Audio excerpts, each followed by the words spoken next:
No niin, kello on 18 ja aloitamme säntillisesti. Tervetuloa tänne Jyväskylän yliopiston tiedeiltaan. Tiedettä kaikille iltaan. Aiheena on tänään luonto parantaa, uusia keinoja mielen hyvinvoinnin lisäämiseen ja kamppailuun tauteja vastaan.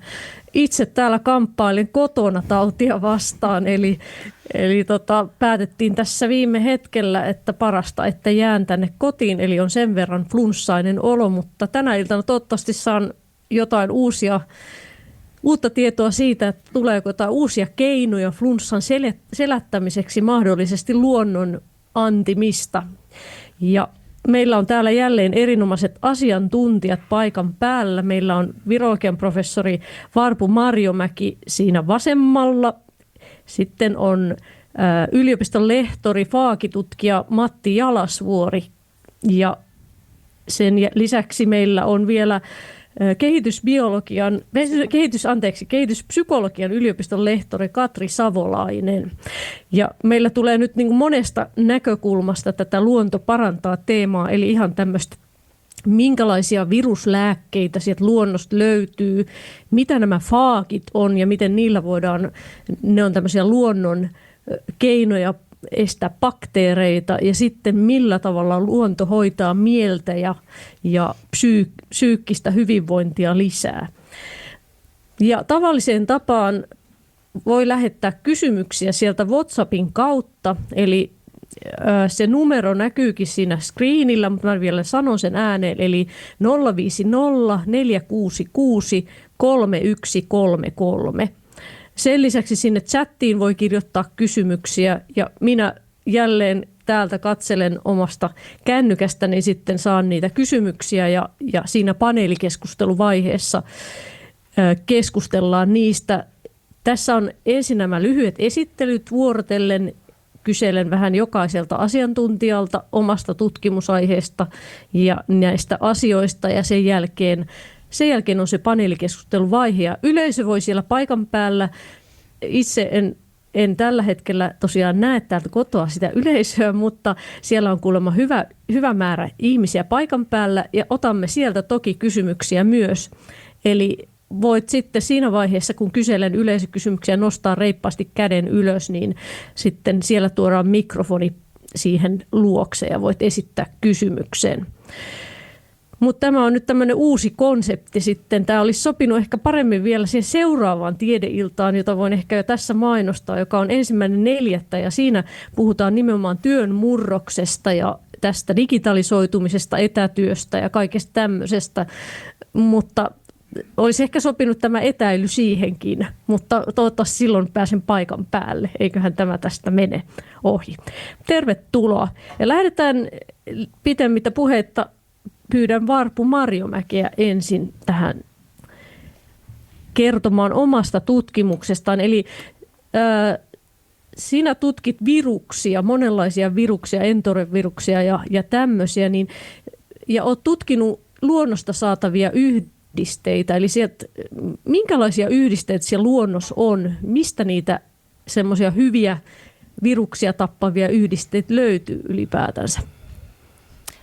Joo, no tosiaan mä voisin lähteä siitä, että luonnostahan löytyy kaikki olennainen, kaikki parantava. Mehän tiedetään se jo tuhansien vuosien takaa.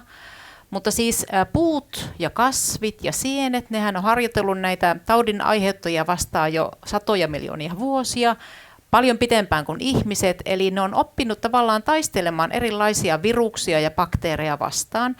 Ja ne on oppinut tavallaan tuottamaan sellaisia molekyylejä silloin, kun kohtaavat tällaisen viruksen tai bakteerin, että ne molekyylit sitten vois jopa tappaa sen viruksen tai bakteerin tai ainakin tehdä niitä haitattomammaksi.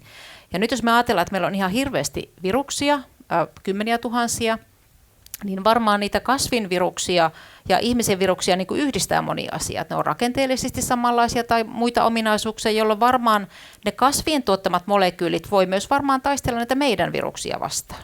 Ja sitä me ollaan tässä vähän niin kuin etsimässä. Ja mulla tämä ensimmäinen kuva nyt kuvastaa sitä, että mitä me ollaan itse löydetty sieltä luonnosta, minkälaisia näytteitä me ollaan sieltä vielä tsekkailtu ja mistä me ollaan todella löydetty niin kuin tosi hyvää aktiviteettia. Ja jos mä lähden nyt ihan tuosta puusta. Tuolla on tuonne puu kuvattuna, niin pajupuu, pajupensaat, ne on erittäin aktiivisia. Sieltä löytyy tosi paljon tehoa viruksia vastaan. Ja me ollaan ihan tutkittu tämmöisiä niin kuin ekstrakteja, tällä on ihan vaan niin kuin muussattu niitä pajuja, mutta sieltä on pystytty myös eristämään tosi paljon niin kuin mielenkiintoisia molekyylejä. Ja nythän esimerkiksi aspiriini on löydetty pajusta jo 3000 vuotta sitten, mutta tosin se salisiini, mikä oli se aspiriinin alkuperäinen molekyyli, niin se ei ollenkaan tehoa näihin meidän tutkimiin viruksiin. Että siellä on muita asioita, jotka on tosi tehokkaita. No nyt on monia muita puita, esimerkiksi mänty, kuusi, havupuut on tosi tehokkaita. Kyllä koivukin on ihan hyvä. Ja me ollaan tutkittu tämmöisiä puhdistettuja molekyylejä myös, siis näistä löydettyjä molekyylejä, esimerkiksi tanniini on varmaan tuttu jostain parkitsemisesta, se on myös hyvin tehokas viruksia vastaan. No sitten esimerkiksi havupuitten tuotettua pihka, ja siis pihkan aineet, erilaiset hartsihapot, niin ne on hyvin tehokkaita esimerkiksi koronaviruksia vastaan, me ollaan niitä tutkittu vähän enemmän. No onko se niin, että nämä puutkin tuottaa niitä yhdisteitä nimenomaan suojatakseen itseään niiltä viruksilta vai minkä takia ne tuottaa tämmöisiä No joo, siis kyllä molekyylejä ne tuottavat juuri silloin, kun niille tulee joku tämmöinen vaurio tai stressitilanne. Stressi voi olla juuri tällainen patogeeni tai joku muu stressi. Että ei välttämättä tarvita odottaa sitä patogeenia, vaan että voidaan odottaa sitä stressiäkin, niin se tuottaa enemmän. Mutta tuosta pihkasta mä en ole ihan varma, mutta mä luulen, että siinä on ihan sama mekanismi. Mutta esimerkiksi tämmöinen ligniini, joka on ihan rakenteellinen niin kuin molekyyli, sitä on 20% suurin piirtein siitä puun kuoresta, niin se on myös erittäin niin kuin hyödyllinen aine ja se on koetaan ihan tämmöisen puuteollisuuden sivuvirraksi niin kuin jätteeksi, mutta se on niin kuin itse asiassa kauhean niin kuin tehokas myös tällä antimikrobisesti, niin siinä on paljon niin kuin, mahdollisia hyötyjä nähtävissä. No sitten me ollaan tutkittu esimerkiksi vihreä tee, mitä moni juo. Siellä on esimerkiksi paljon semmoisia hyviä aineita. Erityisesti yksi aine, mitä me ollaan tutkittu, ihan puhdas aine, se oli todella tehokas. No sitten siellä näkyy noita marjoja. Me ollaan Luonnonvarakeskuksen kanssa tutkittu esimerkiksi mustaherukkaa tyrniä, ollaan julkaistu sieltä paljon hyviä vaikutuksia. Ja nyt tällä hetkellä me itse asiassa tutkitaan ihan laajasti, paljon laajemmin kaikkia marjoja, vähän niin kuin vertaillaan ja mietitään, että mitä marjoja me sieltä sitten niin kuin valitaan ja tutkitaan sitten vähän tarkemmin. Mutta sitten siellä on esimerkiksi kihokki. Kaikki varmaan tuntee kihokin, jota löytyy siellä suoissa. Voitte ehkä löytää niitä itsekin sieltä, niin ne on erittäin haluttuja ihan Keski-Euroopassakin ihan tämmöiseen kauneusbisnekseen, mutta myös niin kuin, siellä on paljon tämmöisiä hyviä lääkkeellisiä molekyylejä, mutta todella hyviä antiviraalimolekyylejä myös.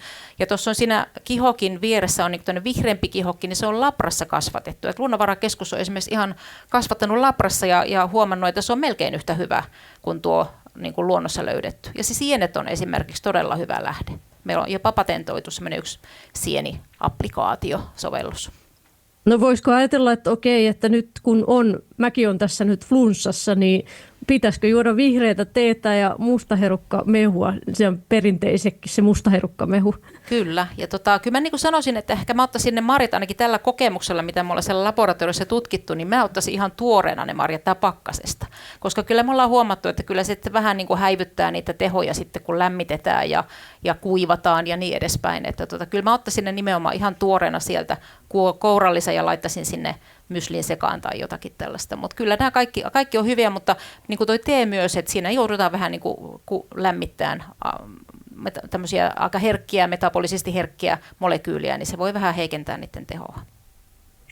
No luonnossa on siis tosi monenlaisia näitä antiviraalisia yhdisteitä, siis monet kasvit tuottaa ja tämmöistä, mutta niitä viruksiakin on ihan hirveä määrä erilaisia.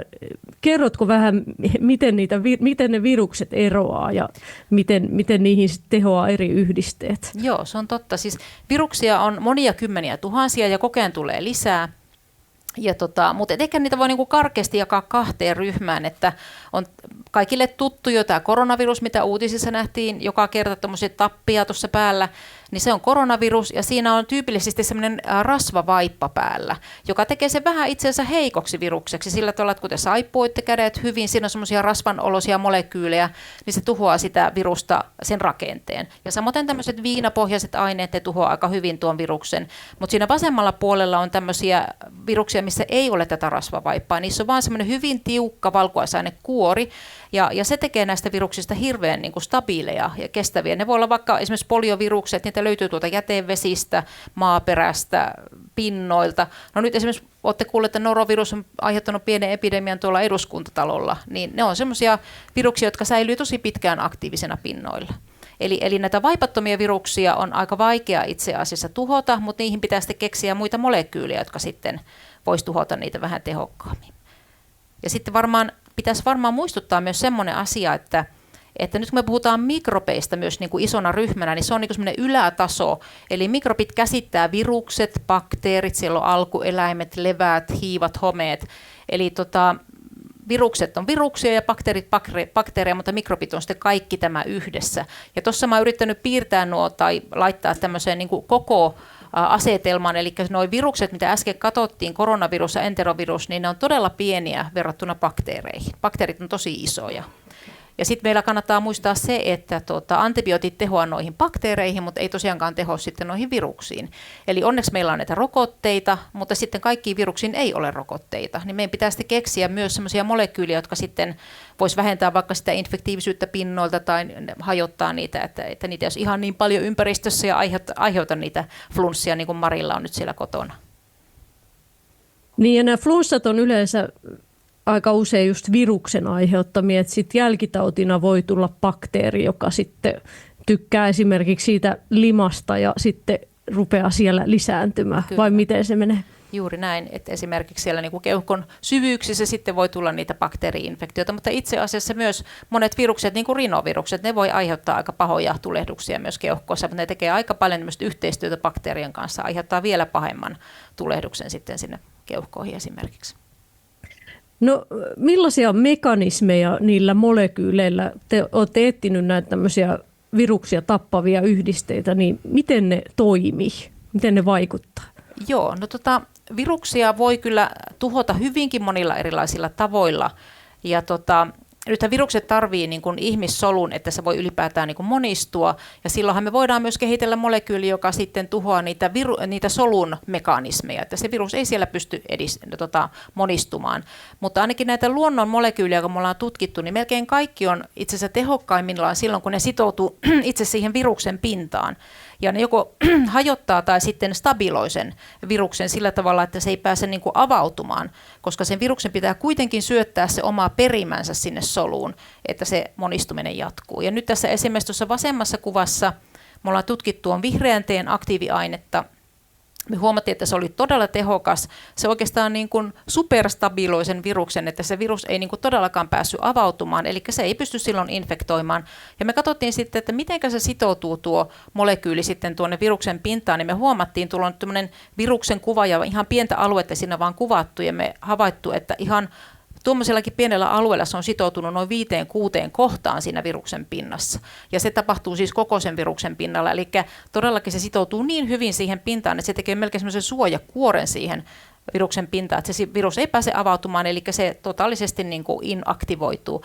Mutta näitä mekanismeja on hyvin monenlaisia. Nyt tuossa oikealla puolella on näitä havupuiden hartsia, eli pihkan vaikutusta koronavirukseen. Eli siinä on nyt tuo tapillinen virus tuossa solun pinnalla, eli siinä on solun pinta. Se virus menee sitten tuommoiseen vesikkeliin, ja sieltä se sitten pyrkii vapautumaan ja fuusioitumaan sinne se lipidikalvo, se rasvakalvo sen vesikkelin kalvon kanssa, ja se on se niin kuin normaali mekanismi. Sitten se pääsee niin kuin vapauttamaan sen perimänsä. Mutta nyt esimerkiksi nämä havupuiden hartsit ja hartsihapot nyt tuntuu vaikuttamaan sillä tavalla hyvin hienovaraisesti, että se ei riko tuota viruksen rakennetta, siellä ne tapit pysyy siellä pinnalla, jonka se pystyy sitoutumaan sinne soluihin, mutta sitten se ei pääsekään eteenpäin enää tuolta vesikkelistä. Se jotenkin jämähtää sinne, ei pysty fuusioitumaan nuo kalvot keskenään, eli se hyvin hienovaraisesti niin kuin muokkaa näitä viruksen kalvon rasvoja, jolloin se infektio eteneminen estyy. Eli me ollaan nyt itse asiassa ihan tarkkaan vielä niin tunnetta tätä asiaa, mutta tämä on meille hyvin mielenkiintoinen asia, että tätä me tutkitaan juuri tällä hetkellä eteenpäin. Mutta monenlaisia keinoja on estämiseen. Kerrotko vähän, minkälaisia yhteistyötutkimuksia teillä on ollut, kaikenlaisia tämmöisiä esimerkiksi antiviraalisia pintoja, eli viruksia estäviä pintoja ja tämmöisiä olette kehittänyt? Joo, siinä on justiin kuvakin siinä tämän Hartsin yläpuolella tämmöinen Premix-yrityksen mainos. Itse asiassa tämmöinen suomalainen muoviyritys Premix otti yhteyttä ja sanoi, että he on kehittänyt tämmöisen muovin, mihin tämä pihka on niin kuin syötetty sinne sisälle. Ja se on sellainen patentoitu metodi, että se pihka tulee tosi tehokkaasti sinne pinnalle. Että vaikka se kuinka pyyhit sitä pintaa niin se niin kuin vaan pihka tulee sieltä ja on aktiivinen. Niin he halusivat sitten tietää, että onko tämmöinen pinta sitten niin kuin viruksille tehokas, kun he olivat huomanneet, että ne on bakteereille aika hyviä. Ja me oltiin kovin innoissamme, kun me huomattiin, että se oli todella tehokas, kun normaalisti virukset säilyy pinnoilla, muovipinnoilla ihan parikin päivää aktiivisena, niin ihan 15 minuutissa tuommoisella niin kuin pihkamuovipinnalla sitten kuoli koronavirus. Ja mehän ruvettiin tutkimaan sitä sitten enemmän, mutta tämä oli tämmöistä niin kuin yhteistyötä, se alkoi tavallaan pienestä, mutta sitten me otettiin yhdessä osaa tämmöiseen isompaan Business Finland-hakemukseen ja projektiin, ja siinä on nyt jo yksi väitöskirjakin nyt valmistumassa, eli siitä tuli vähän semmoinen isompi projekti, ja nyt me tosiaan on julkaistu tästä sitten myös näitä mekaanistisia tutkimuksia, ja tosiaan jatketaan lisää, ja tähän on tullut lisää yhteistyökumppaneita, että se lähti tämmöistä aika pienestä, mutta todella me ollaan niin innoissamme näistä perusasioista ja ymmärryksestä, että me halutaan tietää, että miten tämmöinen toimii, niin se niin kuin ajaa niin kuin meidän tutkimusta sitten eteenpäin.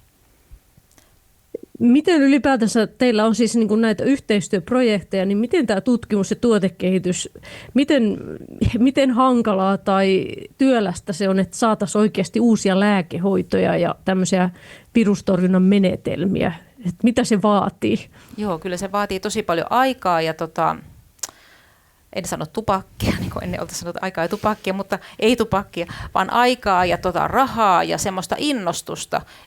Eli tavallaan niin kuin mekin vietettiin tosi paljon aikaa, että yritettiin löytää semmoisia yrityspartnereita, että ketkä haluaisi lähteä niin kuin tutkimaan meidän kanssamme tämmöisiä funktionaalisia pintoja, ja siihen sitten saatiin onneksi niin kuin useampi yliopisto innostumaan ja sitten yrityksiä joku 10, ja 5 niistä teki tämmöinen oman hakemuksen Business Finlandille, ja 6 yliopistoa siinä sitten oli. Tehtiin semmoinen oikein iso hanke, jossa me yritettiin tämmöisiä funktionaalisia maskeja. Silloin oli vielä tämä korona-aika niin kuin päällä, niin silloin ajateltiin, että se maski voisi olla kiva sovellus. Eli siinä päästiin niin kuin jotakuinkin pitkälle, mutta se oli 2-vuotinen projekti, eli ei sitä pitäisi nyt sitten vielä jatkaa. Ja sitten varsinkin, jos me ajatellaan tämmöisiä antimikrobisia pintoja, niin kaikki tämmöiset väitteet, että joku on antimikroobinen, niin se EU:ssa vaatii ihan hirveästi niin kuin tavallaan sitä regulaatiota, että se pitää niin kuin näyttää, mihin se perustuu, mikä se aine on, ihan tarkkaan pitää tuntea se aine, ja sitten toisaalta pitää tehdä kaikenlaiset turvallisuusselvitykset, se ei saa olla tietenkään millään tavalla haitallinen ympäristölle, ihmiselle, eläimille ja niin edespäin. Että se on niin kuin aika pitkä tie, että kyllä se helpolla 10 vuotta vie ja todella paljon rahaa, että kaikki tämä säätely sitten vielä, joku yritys sen sitten ottaa koppia siitä ja toivottavasti on rahaa reilusti, että voi mennä sen siitä eteenpäin. Että joo. Kiitoksia. Jatketaan näistä aiheista paneelikeskusteluvaiheessa ja pyydän seuraavaksi Matti Jalasvuorta, joka kertoo sitten faageista. Eli lähdetään siitä liikkeelle, että siis on tosiaan mikrobeja on monenlaisia. Eli on näitä bakteereita ja on viruksia. Ne on ehkä ne isoimmat ja sitten on sieniä tietenkin, mutta bakteerit on näitä eläviä otuksia. Ja nyt me edellä puhuttiin viruksista, jotka on semmoisia loisia, että ne vaan ruikkaa sen perimänsä isäntäsolun sisään ja monistuu siellä. Mutta bakteerit on ihan yksilöitä, eläviä yksilöitä ja niihin tehoaa nämä antibiootit. Mutta varmaan monet on lukenut lehdistä ja siitä on paljon kirjoiteltu, että antibioottien suhteen on iso ongelma tämä resistenssi. Eli että ne bakteerit oppii vastustuskykyisiksi niille antibiooteille, eli enää ne ei tehoakaan ja on tämmöisiä multiresistenttejä bakteereita. Niin kerrotko vähän, Matti, että missä me mennään, minkälainen tilanne tämän antibioottiresistenssin suhteen on ylipäätänsä?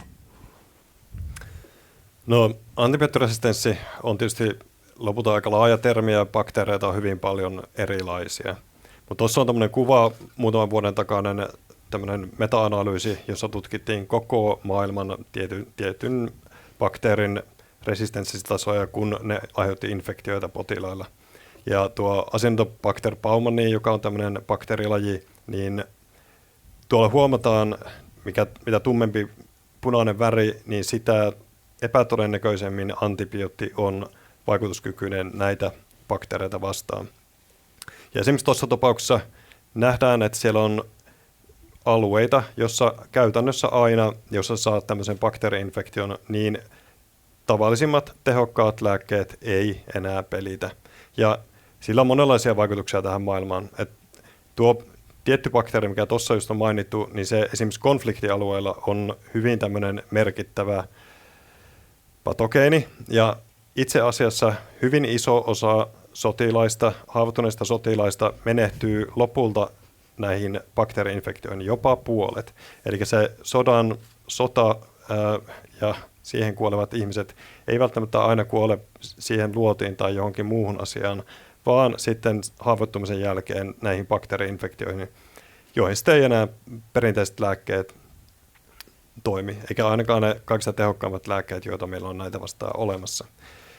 Se on tietysti yksi kuva tästä asiasta, mutta myös jos katsotaan verenmyrkytyksiä, verenmyrkytys on hyvin vakava tilanne, jossa bakteeri käytännössä rupeaa lisääntymään ympäri sun kehoa ja aiheuttaa siellä hyvin vakavia ongelmia, niin pienten lasten kohdalla me ollaan saatu pidettyä tuo antibioottiresistenssiysongelma alhaalla. Itse asiassa pienten lasten kohdalla terveys on parantunut viimeiset 20 vuotta hyvinkin paljon, mutta sitten siellä on se kääntöpuoli, väestö lisääntyy tai väestön ikä lisääntyy ja siellä tämmöiset sepsiksi-tapaukset, eli tämmöiset verenmyrkytystapaukset, niin ihan muutamassa vuodessa se määrä ihmisiä, joita on menehtynyt antibioottiresistenssistä johtuviin bakteeri-infektioihin, on lähes tuplaantunut.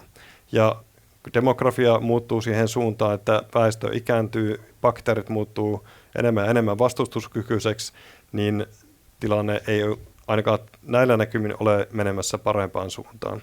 Lasten kohdalla me ollaan saatu piettyä sitä tilannetta paljon parempana sillä, että veden laatua on parannettu, hygienia on parannettu ja on tarjolla uusia rokotteita erilaisia bakteeritauteja vastaan. Mutta sitten vanhusten kohdalla hyvin paljon on pieniä operaatioita sairaalassa, jotka ei välttämättä ole edes kauhean vaarallisia ne operaatiot itsessään, mutta siellä sitten sairaalaympäristössä on paljon bakteereita, jotka on antibiooteille vastustuskykyisiä, niin siellä kun saat semmoisen bakteerin siihen sun leikkaushaavaan, niin se aika parantumiseen saattaa olla moninkertainen verrattuna siihen, mitä se on siinä tapauksessa, että sitä bakteeri-infektiota ei olisi tai ne antibiootit toimisi sitä infektiota vastaan, jos se siellä sitten tulee siihen esimerkiksi leikkaushaavaan. Ja no mitäs nämä faagit sitten on? Jos mennään niihin faageihin, niin me puhuttiin tuossa nyt aikaisemmin jo Varpun kanssa viruksista ja bakteereista, niin kerrotko mitä ne faagit on? no tosiaan, kun antibiootit ei enää toimi, niin sairaan tai terveydenhuollolla on hyvin vähän tehtävissä sitten näiden bakteeri-infektioiden hoitamisessa, ja siihen tarvitaan vaihtoehtoja. Ja bakteerifaagit on yksi vaihtoehto. Meillä on tämmöinen video, joka me tehtiin meidän Spinout-yritykselle. Tässä on kuva bakteerista ja siinä on antibiootit, jotka nyt ei pysty tekemään mitään tuolle bakteerille, mutta sitten meillä on olemassa tämmöisiä faageja. Ne on luonnollisia viruksia, jotka infektoi bakteereita. Ne syöttää niiden DNAn bakteerisolun sisällä, ne käytännössä ottaa sen bakteerisolun haltuun ja rupeaa tekemään siellä uusia bakteriofaageja. Ja lopulta ne hajottaa sen bakteerisolun ja joka ikinen noista bakteriofaageista voi löytää seuraavan bakteerisolun siinä ympäristössä ja jatkaa tätä samaa sykliä, joka johtaa aina sen bakteerisolun kuolemaan. Ja tätä ominaisuutta me voidaan hyvin räätälöidysti käyttää semmoisessa tapauksessa, missä antibiootit ei enää toimi. Siinä on lyhyesti se, että mitä bakteriofaagit ovat. Eli ne on niin kuin bakteereillakin omia viruksia. Voiko ajatella, että bakteereilla on vähän niin kuin oma flunssa kanssa, joka sitten voi tappaa sen bakteerin? Todellakin. Ja se bakteriofaagit on tämän maailman yleisin tämmöinen geneettisesti lisääntyvä elementti niin sanotusti. Ja tarinan juju on siinä, että vaikka niitä bakteriofaageja on paljon, niin mikä tahansa bakteriofaagi ei toimi mitä tahansa bakteeria vastaan, vaan sun pitää sieltä miljardeista ja sadoista miljardeista erilaisista bakteriofaageista löytää juuri ne oikeat, jotka toimii tietyllä potilaalla olevaan infektioon. Mutta jos se pystytään tekemään hyvin, niin silloin meillä on olemassa käytännössä loputon kirjo entiteettejä, joita me voidaan sitten käyttää bakteeriinfektioiden hoitamiseen. Myös siinä tapauksessa, kun antibiootit ei toimi. Ja bakteerifaagilla on paljon... Sano vaan. Niin, mitä etuja näillä faageilla on verrattuna sitten antibiootteihin? Niihin ei ainakaan tule sitten, antibioottiresistenssiä ei tule, mutta voiko niihinkin tulla sitten vastustuskyky? Joo, no, kaikki bakteerifaagit toimii myös antibioottiresistenttejä bakteereita vastaan, mutta bakteerit osaa kehittää resistenssin myös bakteerifaageja vastaan, tai bakteeri osaa kehittää bakteerifaageja vastaan resistenssin, mutta siinä meillä on se hyvä puoli. Antibiootteja on käytännössä kourallinen, fundamentaalisesti erilaisia antibiootteja, mutta bakteerifaageja meillä on tuolla luonnossa miljardi erilaista. Ja vaikka joku bakteeri kehittyisi vastustuskykyiseksi tietylle bakteriofaagille, niin meillä voi olla kokoelmassa seuraava bakteriofaagi, jota me voidaan käyttää, tai me voidaan luonnosta etsiä uusi bakteriofaagi, joka toimii tätä vastaan. Eli tavallaan siellä sitä resursseja löytää, ja se luonnon monimuotoisuus on meidän tukena siinä tapauksessa, että oikeasti joku tietty bakteeriinfektio tulee bakteriofaageille vastustuskykyiseksi jollekin tietylle faagille. No miten jos ajatellaan, että nyt jollekin tulee esimerkiksi tämmöinen vakava infektio, vaikka sanotaan, että tulee haava ja sitten siihen tulee semmoinen bakteeri, joka ei kuolekaan antibiooteilla, niin mistä löydetään luonnosta sitten semmoisia faageja, jotka sitten voisi siihen tehota? Mistä niitä faageja metsästetään? No yleensä sieltä, missä vastaavanlaisia bakteereita löytyy. Ja jos me puhutaan ihmisen patogeeneista, niin niitä bakteriofaageja yleensä löytyy sitten esimerkiksi jätevedestä. Ja sieltä hyvin tarkasti skriinaamalla, etsimällä neulaa heinäsuovasta me pystytään poimimaan sellaiset bakteriofaagit, jotka toimii sitten esimerkiksi jotakin tiettyä bakteeria vastaan. Yleensä käytännön tasolla meidän ei kannata lähteä siinä tapauksessa, kun todetaan, että nyt sulla on se haavainfektio, niin lähdetään sinne jätevedestä etsimään sitä bakteriofaagia, vaan me tiedetään pääasiassa, mitkä bakteerit aiheuttaa tauteja. Me voidaan etukäteen kerätä kokoelma, puhistaa se kokoelma, varmistaa, että ne bakteriofaagit on toimivia, ja sitten testataan samalla tavalla kuin antibioottien kohdalla testataan, että penisilliini toimii tätä bakteeria vastaan, se voi määrätä tässä infektiotapauksessa, niin vastaavaan on nyt olemassa teknologiat, jota me voidaan tehdä sitten bakteriofaagien kohdalla. Eli etukäteen tehdään etsimistyötä ja sitten siinä tapauksessa, kun meillä on se potilas, joka pitää hoitaa, niin siihen me käytetään teknologiaa, millä me nopeasti löydetään ja tunnistetaan ne bakteriofaagit, joita kannattaa käyttää.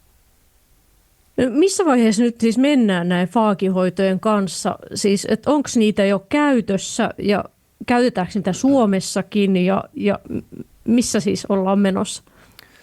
Me ollaan Suomessa hoidettu noin 13 tapausta. Tässä on tietysti tämmöisiä, sen takia meillä on tämmöinen spin-out-yritys tehty, että me voidaan laajentaa niitä hoitoja. Silloin kun niitä tehdään akateemisesti tutkimuslähtöisesti, niin se rahamäärät, mitä tämmöisiin hoitoihin tarvitaan, on valtavia ja sitten niistä ei saa rahaa takaisin. Eli siinä tämmöinen yritystoiminta on erittäin tarpeellista siinä, että pystytään luomaan sellainen ekosysteemi, että pystytään todellakin toistamaan ja hoitamaan niitä potilaita, jotka todella tämmöisiä hoitoja tarvii heidän infektioihinsa. Ja maailmalla niitä käytetään jatkuvasti vähän eri standardeilla eri maissa. Eli tuolla vanhalla Venäjällä ja siellä suunnassa niitä käytetään, mutta enemmän sillä tavalla, että se ei täytä eurooppalaisia lääkestandardeja. Että siellä saatetaan laittaa väärää lääkettä väärään sääreen, mutta eurooppalainen lainsäädäntö lääkkeiden osalla ei toimi sillä tavalla, vaan täällä pitää hyvin tarkasti pystyä määrittelemään, että mitä käytetään, minkälaisilla standardeilla ne on puhistettu, tuotettu, varmistettu, että ne on kunnollisia. Ja Eurooppa on menossa tähän suuntaan hyvin vahvasti, eli siellä on esimerkiksi ISO-standardit on tällä hetkellä kehitteillä bakteriofaagien tuotantoon. Euroopan lääkevirasto on luomassa tämmöisiä perusohjeistuksia sille, että jos bakteriofaagia käytetään, niin mitkä asiat täytyy olla täyttynyt niissä tapauksissa, että sitä voidaan käyttää. Niille voidaan myöntää esimerkiksi myyntilupia ja niin edespäin. Lääketeknologiassa lainsäädäntö ja säätely on hyvin voimakasta verrattuna moneen muuhun tilanteeseen tässä maailmassa ylipäätään. Kerrotko vähän, siis olet tutkija, mutta kerrotko vähän minkälainen tämä teidän spin-off on, eli mitä te teette? Meidän spin-out-yritys pohjautuu noin 15 vuoteen aktiivista akateemista tutkimusta Jyväskylän yliopistossa ja Helsingin yliopistossa, missä me on tehty hyvin paljon ihan perusbiologista ymmärryksen lisäämistä siitä, että minkälaisia faagit on, miten ne toimii erilaisissa tilanteissa, miten bakteerit ja ne faagit vuorovaikuttaa. Ja meillä on iso kokoelma bakteriofaageja, joita me ollaan kerätty tuossa tutkimuksen aikana. Ja siellä bakteriofaagikentällä, joka on tällä hetkellä muotoutumassa Euroopassa ja ylipäätään maailmassa, on paljon tarpeita, että siellä tarvitaan isoja kokoelmia bakteriofaageja, joista sitten etsitään ne sopivat aina tietyissä infektiotapauksessa, mutta sitten siellä on myös hyvin vaativia tarpeita tämmöiselle lääketuotannollisen tason validaatioille, että ne faagit, joita käytetään, on varmasti turvallisia, niillä on oikeat ominaisuudet, niillä ei ole mitään haitallisia ominaisuuksia ja sitten tuotantoprosessien aikana pystytään varmistamaan, että se tuote on sitä, mitä oikeasti sen väitetään olevan. Ja se on se lähtökohta, millä Euroopassa voidaan hoitaa ketä tahansa potilasta millä tahansa asialla. Ja me luodaan näihin niitä työkaluja. Tavallaan ollaan osa isompaa kokonaisuutta. Meillä on sitä Euroopassa kumppaneita, jotka kehittää meidän eristämistä ja etsimistä faageista varsinaisia tuotteita. Toivottavasti kohtuullisen pian tuonne yliopistosairaaloiden apteekkeihin tarjolla. Mikä on kohtuullisen pian? Onko se niin kuin muutama vuoden sisällä vai mikä se tavoite? Ensi vuonna pitäisi tulla ensimmäistä. No niin, joo. Jatketaan näistä aiheista hetken päästä vielä paneelin vaiheessa näistä faageista, mutta mennään seuraavaan aiheeseen, eli pyydän kehityspsykologian yliopistolehtori Katri Savolainen ja puhutaan vähän luonnon ja ihmisen hyvinvoinnin välisestä yhteydestä. Olet sitä tutkinut erilaisissa yhteyksissä. Eli jos lähdetään ihan siitä yleisestä kuvasta, eli mitä tiedetään siitä, että miten luonto ja ihmisen hyvinvointi on kietoutunut yhteen, eli mitä tutkimukset tästä asiasta kertoo? No niin, moi vaan, hyvää iltaa kaikille munkin puolesta. Eli nyt me tullaan aika paljon yleisemmälle tasolle näistä aikaisemmista puhujista, mutta mä ajattelin, että tästä oli hyvä pohjustus ja linkkauksia varmaan tänne suuntaan. Eli nyt tullaan ihan sille tasolle, että mitä luonto ja terveys, luonto ja hyvinvointi. Ja tavallaan siinä tullaan hyvin kiinteästi siihen, että mitä me tarkoitetaan silloin, jos me puhutaan luonnolla. Siihen liittyy kaikenlaisia eri tasoisia ilmiöitä. Siihen liittyy ilmanlaatua, vedenlaatua, puhdasta ruokaa. Siihen liittyy kaupunkisuunnittelua, luontoa kaupungeissa, erilaisia monimuotoisia luontoympäristöjä monessa erilaisessa paikassa. Ja myös sitten tällaisia muita aistimuksia, valoja, melusaastetta ja muuta. Että nämä kaikki tavallaan liittyy silloin, kun me puhutaan luonnosta ja luonnon hyvinvoinnista. Ja se on hyvä nyt huomioida. Ja sitten siellä joukossa yhtenä tekijänä, kun puhutaan ja ollaan tutkittukin luonnon terveys- ja hyvinvointivaikutuksia, on sitten tämmöiset luontoympäristöt, vihreät ympäristöt ja niissä vietetty aika vielä spesifisti. Että määritellään jollakin tapaa, että joku ympäristö on vihreä, se on jollakin tavalla luontoympäristö ja sitten siellä vietetään aikaa. Ja ennen kuin tuossa näkyy kohta tuommoista listausta, käydään vähän läpi, että minkälaisia asioihin tätä luonnossa vietettyä aikaa on yhdistetty, niin tässä on tärkeää huomata, että tämä tutkimus jakaantuu kahteen vähän tämmöiseen niin kuin isompaan osa-alueeseen, että iso osa näistä tutkimuksista, tätä on tehty jo vuosikymmenten ajan ennen kuin mä oon tutkimusuralle lähtenyt, niin liittyy tällaisiin viherympäristöihin, missä voidaan katsoa ihan karttakuvista erilaisia alueellisia eroja, miten jossakin meillä on jossakin kaupunkiympäristössä huomattavasti enemmän vihreätä, riippumatta siitä, tiedetäänkö me vieraileeko ne ihmiset oikeasti niillä viheralueilla siellä, vaan se on enemmän tämmöistä, että se alue on vihreä. Ja sitten meillä on ihan tämmöisiä hyvin spesifejä, mennään ihan vaikka hyvin täsmällisesti, mennään 45 minuutiksi tietynlaiseen luontoympäristöön tekemään jotain tosi tiettyjä asioita. Eli tämä on tosi iso vaihteluväli, kun me puhutaan tutkimuksista ja miten luonto ja terveys yhdistyy. No mutta tämä huomioon ottaen, näistä ollaan kuitenkin tultu semmoiseen lopputulemaan, näistä on paljon tutkittu, että täällä on vaikutuksia, jos me vietetään aikaa luonnossa, jos meidän ympäristöt, missä me asutaan, eletään, kuljetaan, on vihreämpiä, niin sillä on paljon positiivisia vaikutuksia meidän psyykkiseen hyvinvointiin ja sitten toisaalta meidän fyysiseen hyvinvointiin.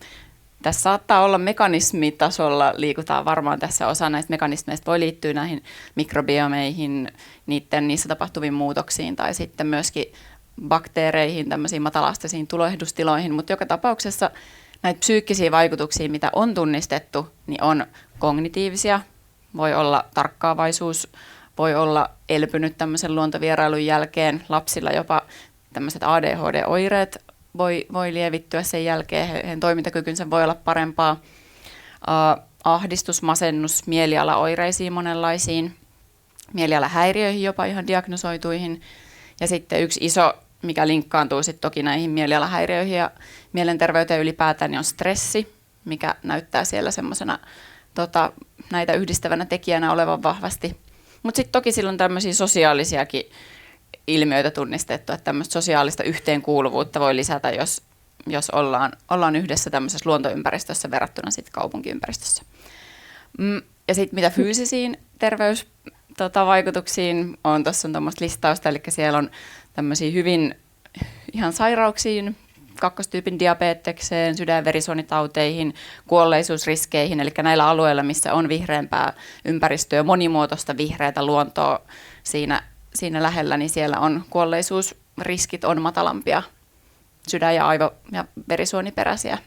Kuolleisuus on matalampaa siellä. Ja sitten hengitystiesairaudet on yksi iso osa kanssa näistä fyysisemmistä. Verenpaine, unenlaatu myöskin.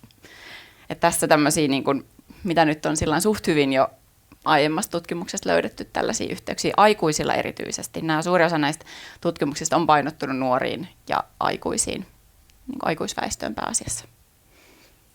No te olette itse tutkineet myös ihan niin kuin lasten, eli teillä on ollut esimerkiksi tämmöinen laaja luontointerventio, missä on ollut metsäeskareita eri puolilla Suomea. Kerrotko vähän tästä projektista, minkälaisia tuloksia näistä metsäeskareista on saatu? Joo, ja tätä oikeastaan innosti tätä koko tutkimusta juurikin tämä havainto, että suuri osa näistä luontovaikutuksista, luontointerventiovaikutuksista on tehty aikuisilla, että se on huomattavan pieni osa, mikä on tehty lapsilla, ja me tiedetään kuitenkin on monia tämmöisiä tarkkaavaisuuteen, terveyteen ja hyvinvointiin liittyviä tekijöitä, mitkä on hyvin erilaisia kuitenkin lapsilla. He ovat vasta kehittymässä ja heidän toimintansa kaikin puoli on hyvin erilaista, ja sillä tapaa tämä oma kehityspsykologian taustakin tähän tutkimustematiikkaan tulee. Ja tosiaan tämä Eskarit luonnossa -hanke, tämä 2018 ruvettiin keräämään aineistoa täällä Suomessa, ja tässä ajateltiin, että tämä luontointerventio, mitä tässä nyt vähän niin kuin tehtiin, niin oli tämmöinen luonnollinen interventio. Meillä on osa lapsista kaiken aikaa täällä Suomessa käy tämmöisessä metsäeskarissa, mikä tarkoittaa sitä, että koko sen pakollisen tai suuren osan siitä esikouluajastaan, mikä on Suomessa 20 tuntia viikossa meidän 6-vuotiailla, keskimääräisesti 6-vuotiailla lapsilla, niin he viettää metsässä. He ei olekaan siellä päiväkotiympäristössä ja päiväkodin pihalla rakennetuissa tiloissa, vaan he on luonnossa. Siellä tekee niitä samoja asioita saman opetussuunnitelman mukaan, mutta se ympäristö on eri, missä he oppii ja tekee niitä juttuja. Ja tässä tosiaan tutkimuksessa oli mukana 150 lasta, 13 ryhmää oli kävi tavallista esikoulua, tyypillistä esikoulua, ja 14 ryhmää oli sitten näitä metsäeskariryhmiä. Ja sitten vertailtiin näitä, nähdäänkö me jotain eroja näiden lasten suhteen, ketkä viettää huomattavasti enemmän. Nyt me tiedetään objektiivisesti, se on raportoitu, päiväkodin johtajat raportoi tuntimäärät. He käy siellä, he käy koko sen vuoden, koko eskarivuoden siellä. Ja erot oli sen suhteen ihan merkittävät. He oli niin kuin keskimääräisesti 13 tuntia siitä ajasta siellä metsässä. Ja toki nämä tavalliset tyypilliset esikoululaisetkin vierailee metsässä, mutta se oli alle 2 tuntia viikossa, mitä he kävi sitten siellä tämmöisissä ympäristöissä. Mutta oli tavallaan se, mikä oli se meidän asetelma, ja sitten me lähdettiin katsoa erilaisia tekijöitä, että eroksi nämä jotenkin toisistaan. Ihan tiiviisti muutama nosto. Me ollaan nyt tästä julkaistu muutamia. Tosiaan niin kuin sanoit, niin aikuisilla on aika vahvaa näyttöä siitä, että jos aikuiset viettää aikaa luonnossa, varsinkin Japanissa on tämmöisiä forest bathing, metsäkävelyitä paljon tehty, niin sieltä tulee paljon tätä unitutkimusta, mikä liittyy siihen. Eli tämmöisen luontovierailun jälkeen aikuiset nukkuu pidemmin, he nukkuu syvemmin, heidän unen laatunsa, heillä on vähemmän heräilyjä, se on laadultaan parempaa. Ja me tehtiin tässä kanssa oletus, ei ollut aikaisemmin tutkittu, että onko tämä sama ilmiö sitten lapsilla, miten nämä lapset, ketkä sitten on sen esikoulupäivän siellä luonnossa. Ja meidän hypoteesi oli tässä, että varmaan samantyyppisiä voitaisiin sieltä löytää. Ja jonkun verran yllättävästi me ei kuitenkaan löydetty, eli nämä lapset sitten, ketkä kävi sitä metsäeskaria tai tavallista, niin he nukkuu yhtä hyvin kuin nämä tyypillistä metsäeskaria. Eli tämä tavallaan kuvastaa sitä, että se, kun me puhutaan luonnon hyvinvointivaikutuksista, niin me ei myöskään pidä tehdä siitä liian pitkälle meneviä johtopäätelmiä.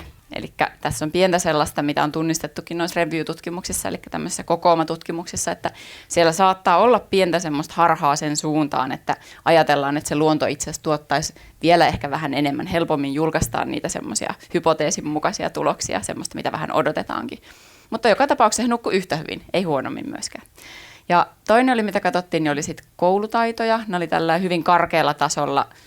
Ja tässäkin oli nyt oikeastaan sitten pohdittiin, että se voi mennä suuntaan tai toiseen. Et toisaalta he tekevät vähän eri tavalla näitä kynätehtäviä siellä. Toisaalta se ohjattu toiminta, se on vähän erilaista, kun se on siellä luontoympäristössä verrattuna sitten tavalliseen ympäristöön. Ja jopa tällaisia huoliakin osalla vanhemmista kuulu näissä ryhmissä, että saako nämä lapset yhtä hyvät koulutaidot sitten, kun he on sen koko esikouluvuoden siellä metsässä. Et tässäkin oli, että voisiko he saada toisaalta paremmat vai voisiko he sitten jopa niin jäädä jälkeen jossakin. Ja tässä tavallaan se semmoinen hyvä löydös siinä mielessä oli, että nämä ryhmät ei tässäkään suhteessa eronnut toisistaan. Eli nämä lapset tässä metsäeskariryhmässä sai sitten yhtä hyvät taidot, mutta tässä taas jälleen kerran, että myöskään tämä tulos ei antanut viitettä siitä, että vain viemällä lapset luontoon me voitaisiin jotenkin hirveän merkittävästi heidän kognitiivisia taitoja vaikka parantaa ihan vaan sillä, että tämmöinen tyypillinen lapsiryhmä viedään sinne.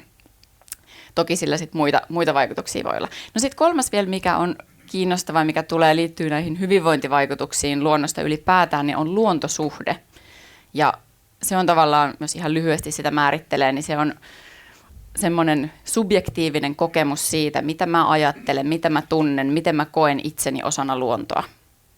Sitä voidaan pitää tämmöisenä vähän niin kuin identiteetin osanakin, se on aika pysyvä ajatus, muuttuu toki kokemusten myötä, mutta semmoinen suhteellinen pysyvä ominaisuus. Että miten sitten onko nämä lapset sitten, ketkä on viettänyt paljon aikaa siellä eskarivuonna siellä metsässä, niin vaikuttaako se jotenkin heidän luontosuhteeseensa? Sillä on myös paljon hyvinvointivaikutuksia sitten tällä vahvalla luontosuhteella, psyykkisiä ja fyysisiä.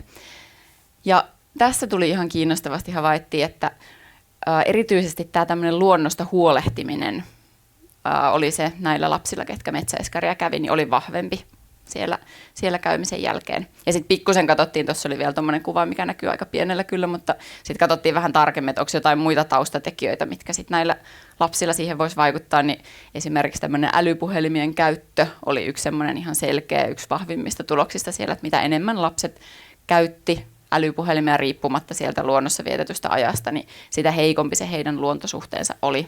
Ja tämä on näitä tällaisia, nyt ei vielä ainakaan toistaiseksi olla nähty, että olisi muissa vielä raportoitu sillä tavalla tämmöisiä niin kuin alustavia tuloksia näistä.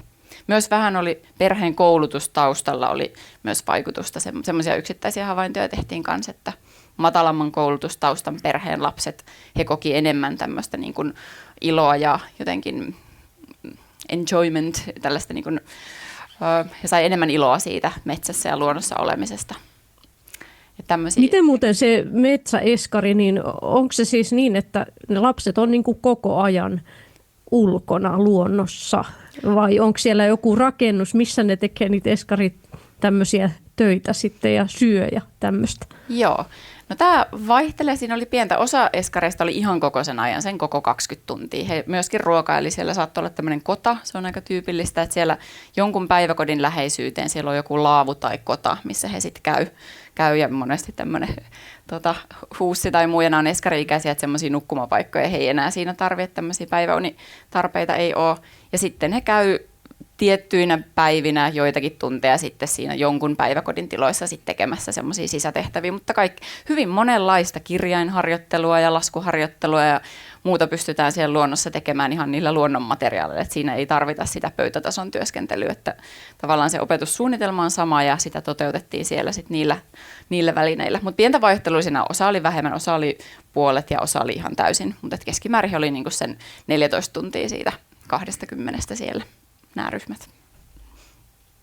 No te olette tutkinut myös tämmöisiä erilaisia luontoelementtejä ja ympäristöjä, eli miten ne vaikuttaa psyykkiseen hyvinvointiin ihan aikuisillakin. Teillä on ollut tämmöinen Tampereen yliopiston kanssa tämmöinen laaja tutkimushanke, jossa selvitetään suomalaisten aikuisten ympäristökäyttäytymistä ja hyvinvointia ja tämmöisiä luontomielipaikkoja ja niiden elvyttävyyttä.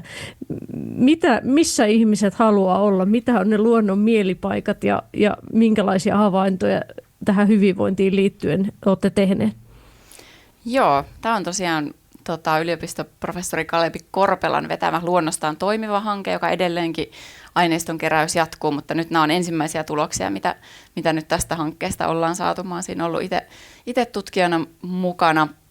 Ja tosiaan tässä mitä nyt selvitettiin, niin oli suomalaisten mielipaikkoja nyt vuonna 2023, että miten jakaantuu, minkälaisissa paikoissa suomalaiset haluaa mielellään viettää aikaa, kun he menee kodin ulkopuolelle.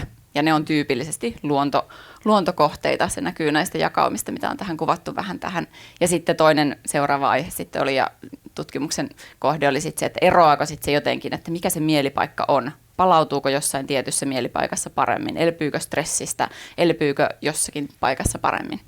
Mutta ennen kuin mennään siihen, niin tässä, en tiedä kuinka ennalta arvattavaa se oli, mutta tässä näkyy nyt näitä, että mitkä on niitä suomalaisten aikuisten yli 18-78-vuotiaiden mielipaikkoja. Eli metsä, jollakin tavalla kuvailtu metsä on se suomalaisten paikka, mikä houkuttaa, minne menee. Rannat tulee siellä hyvin lähellä takana. Ja tässä hankkeessa on mukana, tässä tehdään tämmöistä vähän kulttuurien välistä vertailua myöskin, on myöskin Britanniasta tehty samanlaista luokittelua, ja siellä ei esimerkiksi tämmöistä mökkikategoriaa löydy ollenkaan, että se on hyvin tämmöinen suomalainen elementti, mihin liittyy just, siinä on jotakin rakennettua elementtiä, siinä on yleensä rantaa ja jotakin vihreätä. Niin tämä on myös semmoinen hyvin, hyvin tyypillinen.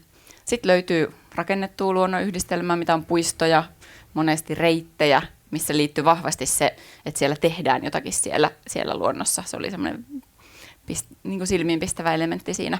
Sitten on luonto yleensä. Osa koki, tässä näkyy ehkä tämän tutkimuksenkin, että pyydettiin kuvailemaan kodin ulkopuolella ulkona olevaa paikkaa, mutta osa silti tavallaan koki sitten, että sisätila olisi niin vahva, että ei pystynyt muuta sanoa, vedet ja näköalapaikat. Ja sitten katsottiin vähän tarkemmin, että miten sitten tämä jakaantuu muuten, löydetäänkö me jotain muita eroja vaikka sukupuolen suhteen, niin näytti, että hyvin tasaisesti jakaantuu sukupuolen suhteen. Ainoastaan vedet oli semmoinen, mikä oli miehille tyypillisemmin heidän mielipaikkansa kuin naisille. Ja ikää kun katsottiin, niin siellä näkyy, että vanhemmille ihmisille mökki oli tyypillisemmin semmoinen mieluinen paikka, ja sitten nuoremmille oli sisätilat. Ja sitten kun katsottiin elpymistä, niin hyvin vähän oli eroja sen suhteen, että minkälaisissa paikoissa elvyttiin. Ja se on itse asiassa aika kuvaavaakin, ja se on sinällään aika odotettavaakin, koska tiedetään se, että semmoinen paikka, mikä on itselle mieluisa, semmoinen, mihin mielellään itse menee, niin silloin odotettavasti siellä voi kokea elpymistä myöskin paremmin kuin semmoinen, missä ei. Mutta mökki kuitenkin, se oli näistä kaikkein elvyttävin paikka näistä suomalaisten mielipaikoista. Siellä palauduttiin parhaiten stressistä ja erityisesti verrattuna tilastollisesti merkitsevästi tuohon rakennettuun ja luonnon yhdistelmään, mikä on jonkunlaista kaupunkiympäristöä, mutta kaikkein elvyttävin verrattuna muihinkin, vaikkei tilastollisesti merkitsevästi. Joo, kiitoksia. Nyt jatketaan sitten paneelikeskusteluvaiheeseen, vai oliko vielä joku? No mä voin jos kiinnostaa, niin vielä yksi asia oli vielä näistä, että mitä sitten ylipäätään niistä, jos mennään pois noista mielipaikoista, minkälaisia ominaisuuksia, mä tätä voi vielä pohjustaa meidän paneelia, niin minkälaisia on sitten ylipäätään ne paikat, missä suomalaiset kokee elpyvänsä? Mitä ominaisuuksia siellä on nyt riippumatta nyt siitä, mikä se kenellekin on? Niin kaikkein tärkein, mikä tässä aikuisikäryhmässä oli, niin oli se, että siellä on hiljasta ja siellä on rauhallista. Se oli se kaikkein merkityksellinen. Sitten muutenkin oli aika odotetusti siellä vesielementtejä, nousi viheralueita, luontoääniä, joista pidän, ja ei kauppoja. Ja sitten ehkä tuommoinen toinen nosto oli vielä, että mistä sitten ei tullut merkitsevää, mikä kuvastaa sitä, että siellä on muita ihmisiä, joiden kanssa viettää aikaa. Niin tämä, että tästä ei tullut merkitsevää, niin huomattiin se, että tiettyihin paikkoihin ihmiset sopii meidän koehenkilöille. He kokee, että muiden ihmisten läsnäolo esimerkiksi mökkiympäristössä on miellyttävää, mutta sitten jos heitä on siellä metsäympäristössä, niin sitä ei enää koetakaan miellyttäväksi. Niin tämä keskiarvoistuu sitten tähän, että ihmisiä ei koettu kaikissa ympäristöissä niin kuin itselle elvyttäväksi. Mutta joo, tämä oli vielä tämmöinen viimeinen nosto. Kiitos. Joo, kiitoksia. Voitte sitten asettua paneelikeskustelu paikoille. Otetaan täältä heti yleisökysymyksiä. Täällä on tullut etukäteen jonkin verran kysymyksiä. Kysymyksiä voi tosiaan koko ajan lähettää tuonne chattiin tai sitten WhatsAppiin. Otetaan täältä muutama näistä ennakkokysymyksistä. Täällä on ensinnäkin on Matille. Miten faakit ovat kehittyneet, tulleet osaksi elämän kirjoa?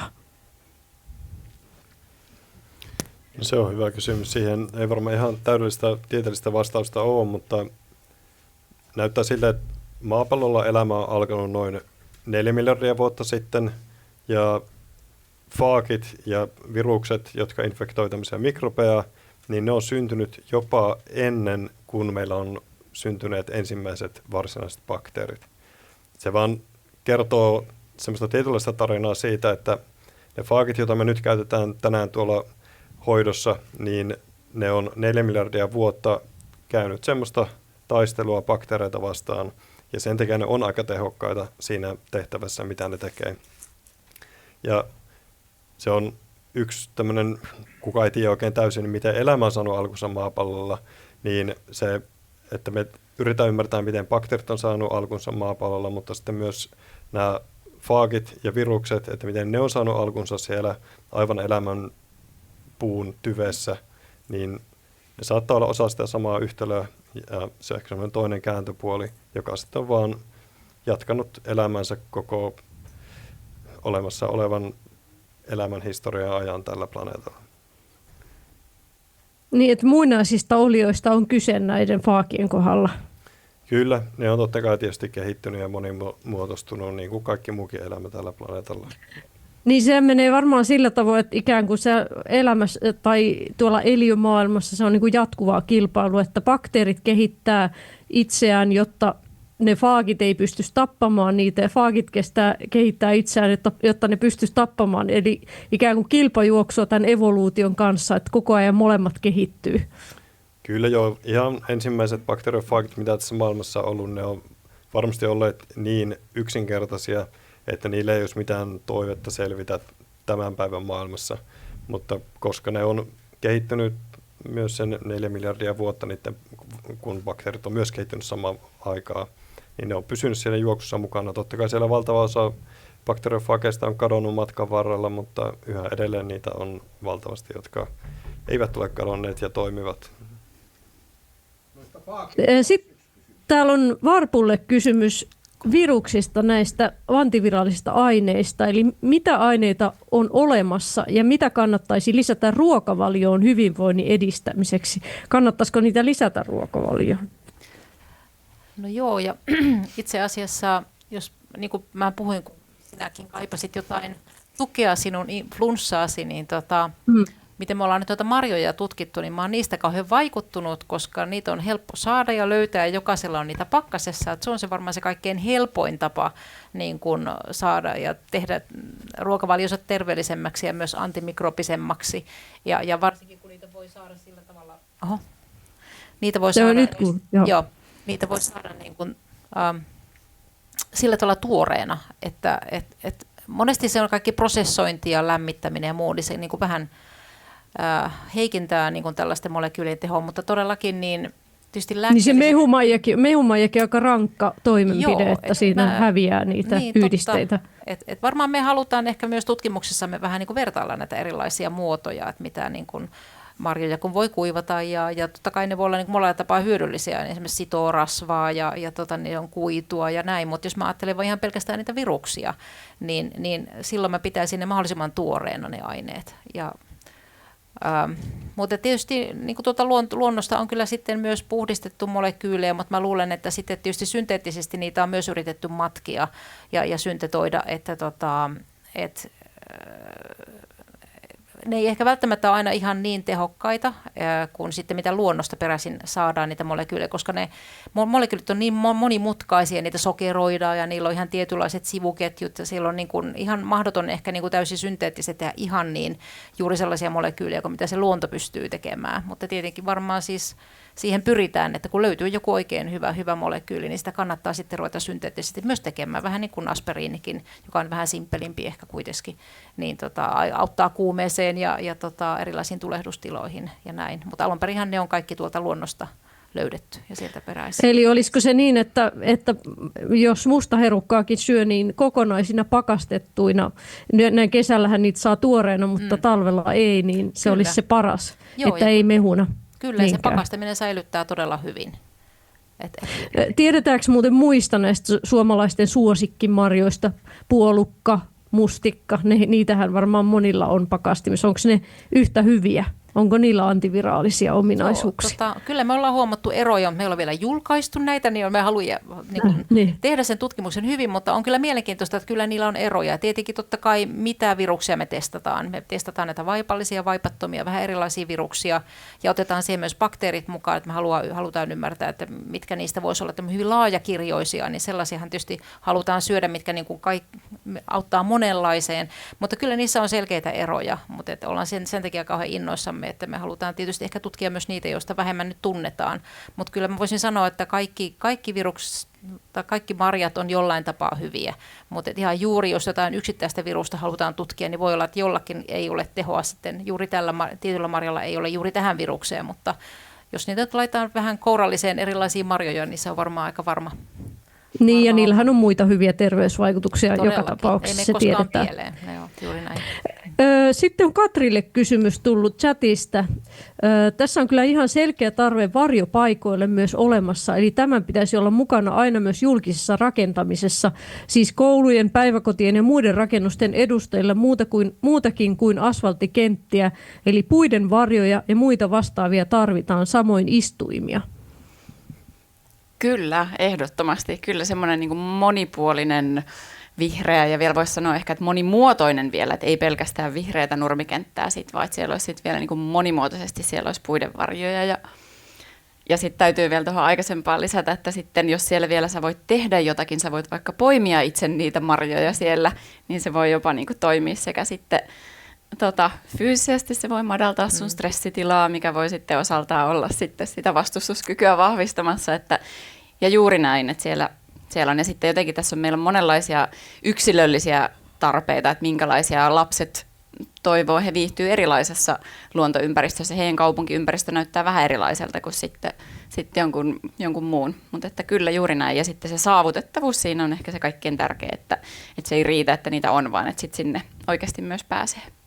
Ja kuten tuossa vielä ehkä sellainen lisäys, että sitten myöskin se äänimaisema, että se ei ole vaan se vihreys, vaan se on sitten myöskin se ilmanlaatu ja se äänimaisema. Että sitten ne levähdyspaikat ja ne olisi sellaisissa paikoissa, että siinä ei mene moottoritie vieressä, että se on myös sen palautumisen ja sen psyykkisten vaikutusten saamiseksi ihan tärkeää. Niin, niitähän on esimerkiksi jotenkin mä en tiedä, jotain tutkimusta kai tehty näistä äänistäkin, että joku veden solina ja tämmöiset niin kuin rauhoittaa mieltä ja tällaisia asioita. Varmaan linnun laulukin on ihan miellyttävä semmoinen yleensä. Kyllä, just näin, että aina jos ei ole mahdollista, ettei pääse oikeasti sinne luontoon, niin jo näillä elementeillä, jopa sisälle tuoduilla elementeillä, viherkasveilla, ääniä on tutkittu paljon, kuvia tutkittu paljon, tuoksut myöskin.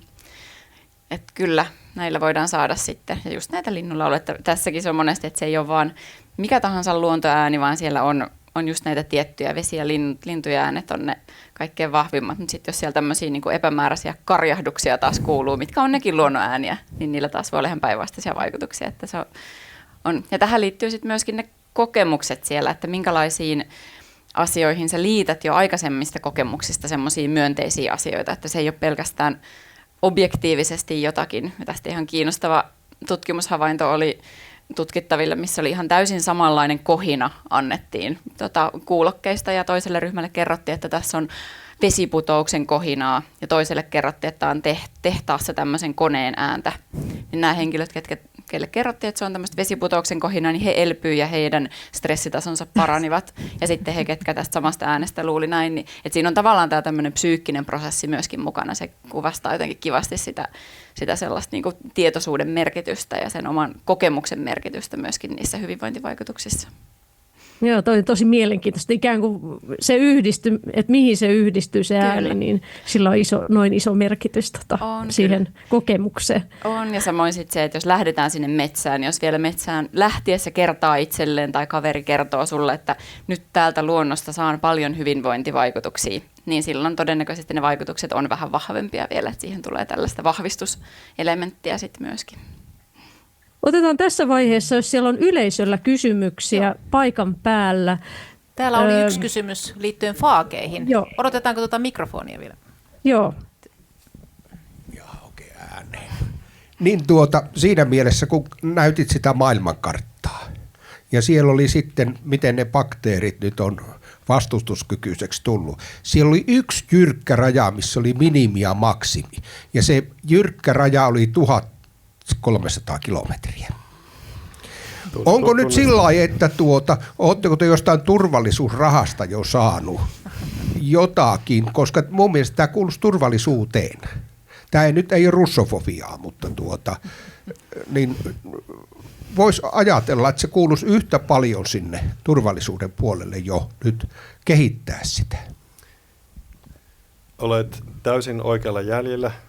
Ihan kaikkea mä jopa en voi sanoa tästä asiasta, mutta kyllä puolustustahot, NATO ja Suomen puolustusvoimat ja Euroopan puolustusrahastot on tunnistanut ongelman ja se on yksi tapa, minkä takia näitä faakehoitoja viedään eteenpäin.